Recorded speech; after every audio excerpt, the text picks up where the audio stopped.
As you know, compassion is a sensitivity to suffering in self and others with a commitment to try to alleviate and prevent that suffering. Exquisite and vital work. However, Naomi Rachel Remen once said, "The expectation that we can be immersed in suffering and loss daily and not be touched by it is as unrealistic as expecting to be able to walk through water without getting wet."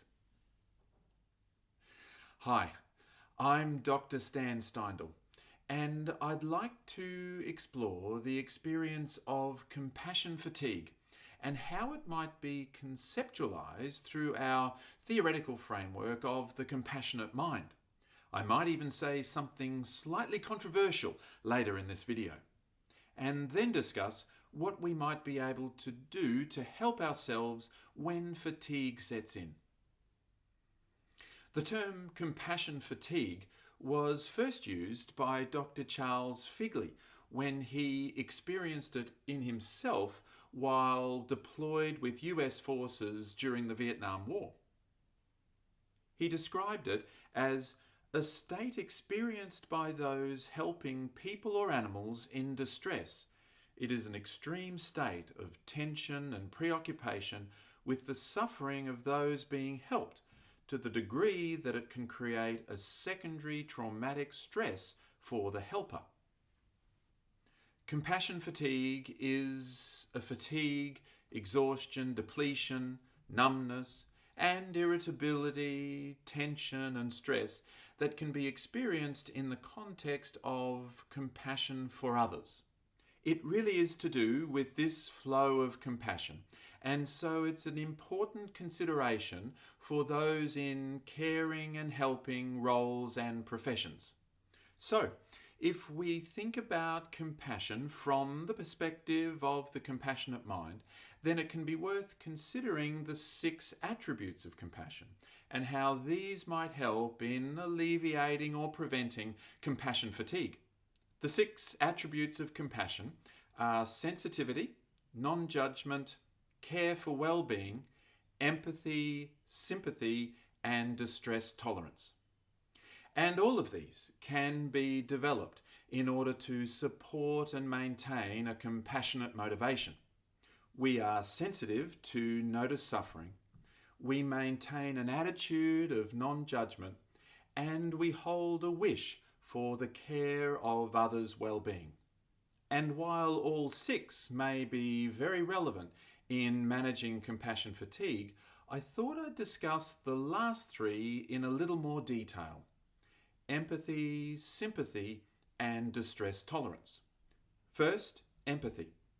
In simple terms, and there's a whole body of research around this topic, empathy involves cognitive and affective components. Cognitive empathy relates to our awareness and understanding of the other person's feelings and meanings in a situation. This is the perspective-taking aspect of empathy. Affective empathy is when we have a felt sense of the other person's feelings and meanings. We resonate with their experience.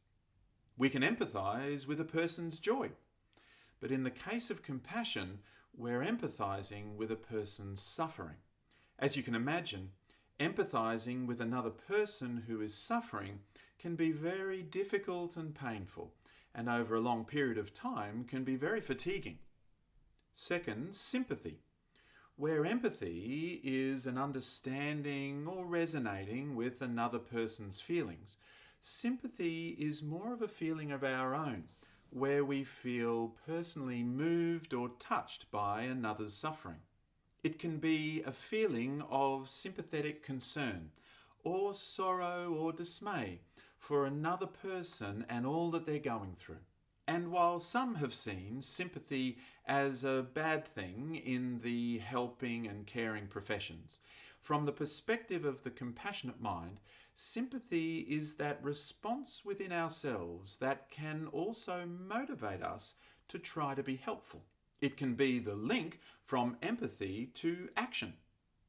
But sympathy too can be problematic when it moves from a sympathetic concern to something more like personal distress. When we feel personally distressed, we're more likely to feel motivated away from suffering and away from being helpful. And so that's what we're doing when we're in the helping or caring roles or professions, day after day, empathizing and sympathizing with another person and their suffering. Tough stuff. And so third, this really speaks to the importance of the final attribute, distress tolerance.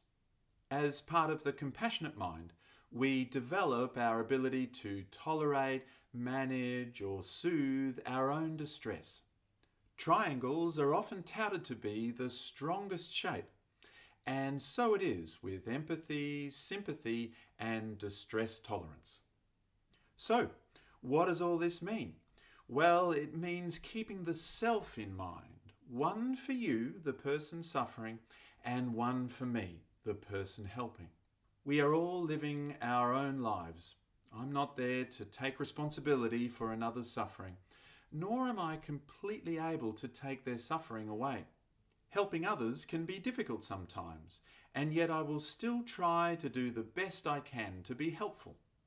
And of course, this brings us on to the second and third flows of the compassionate mind, self-compassion and receiving compassion from others. Okay, time for something a little controversial. Maybe there's no such thing as compassion fatigue. Let me explain. From the point of view of the compassionate mind, compassion involves three flows: compassion for others, receiving compassion from others, and compassion from self to self, or self-compassion. Compassion fatigue is usually described in the context of compassion for others, and so one hypothesis is that the fatigue is setting in because our compassion and its three flows are out of balance. I remember running some workshops with a large cohort of nursing students, and I asked them to complete the compassion, engagement and action scales, which assesses these three flows of compassion. I think you can guess the results. They were very high in compassion for others and much lower in receiving compassion from others and self-compassion. Often this is because of fears, blocks and resistances. If I ask for help, people will think I'm weak. I should always focus on my patients and not be self-pitying. I don't deserve self-compassion. Being able to bring balance to the three flows of compassion is imperative for all of us in helping and caring roles and professions, and to manage our own compassion fatigue. In practical terms, this means stopping each day and turning our attention to ourselves just briefly and asking, how is my body today? How is my mind today? How is my heart today? This is empathy for oneself. And then saying to yourself, I love you and care about you, and I'm sorry for these difficulties and discomforts that you're going through. Your work touches you deeply. This is sympathy for the self. And finally, taking a little time to consider, what can I do that might help me with any distress or discomfort that I might be feeling, so that this distress doesn't grow and turn into fatigue? And who might I speak with for nourishment and support? This is distress tolerance. So, compassion fatigue. Or is it compassion for others fatigue and really a sign that we need to bring our three flows of compassion back into balance? And how are you going with balancing your own three flows? Thanks for watching. And if you're enjoying my little videos, please do subscribe to my channel. And I wish you all the very best on your three flows compassionate journey.